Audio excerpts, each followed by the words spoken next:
आणि आता महत्त्वाची बातमी आपण पाहूया। उमरगा लातूर महामार्गावरील नारंगवाडी रास्ता रोको आंदोलन। औरंगजेबाचा स्टेटस ठेवल्यावरून हिंदू संघटना आक्रमक। घटनास्थळी उमरगा डीवायएसपींसह मोठा पोलीस बंदोबस्त तैनात। संतोष देशमुखांच्या हत्येला 100 दिवस पूर्ण। देशमुख हत्येतील एक आरोपी अद्याप फरार। 9 डिसेंबरला सरपंच संतोष देशमुख यांची हत्या। बीड प्रकरणामधील फरार आरोपी कृष्णा आंधळेने आतापर्यंत गुंगारा दिला। प्रशासनाने या संदर्भात स्पष्टीकरण देणं गरजेचं। धनंजय देशमुख यांची प्रतिक्रिया। सतीश उर्फ खोक्या भोसलेला 14 दिवसांची न्यायालयीन कोठडी। ढाकणे पिता पुत्राला केलेल्या मारहाण प्रकरणात न्यायालयीन कोठडी।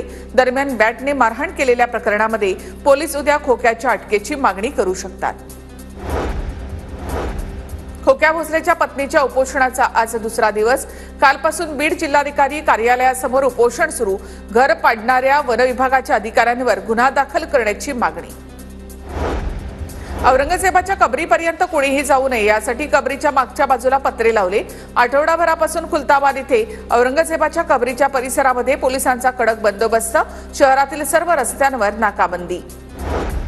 छत्रपती संभाजीनगरच्या वेरूळ लेण्यांवर देखील पर्यटकांची संख्या रोडावली। औरंगजेबाच्या कबरीच्या वादाचा पर्यटनाला फटका। गोहत्येमध्ये सतत नाव येणाऱ्यांवर संघटित गुन्हेगारीची कारवाई करणार। मुख्यमंत्री देवेंद्र फडणवीसांची विधानसभेत माहिती। गोहत्येमध्ये वारंवार गुन्हे दाखल झाले तर मकोका लावणार असल्याचीही माहिती। विधिमंडळाच्या पायऱ्यांवर सत्ताधारी आणि विरोधकांचं एकमेकांच्या विरोधामध्ये आंदोलन। दबाव आणला कशाला, न्याय हवा दिशाला, फलक झळकावत घोषणाबाजी। तर सरकारला साथ देणाऱ्या अध्यक्ष सभापतींचा धिक्कार असो। महाविकास आघाडीकडून विरोध। महाविकास आघाडीच्या नेत्यांनी राज्यपालांची भेट घेतली। विधान परिषदेमध्ये नियमानुसार कामकाज होत नसल्याचा आरोप। महाविकास आघाडीच्या नेत्यांची राज्यपालांकडे तक्रार।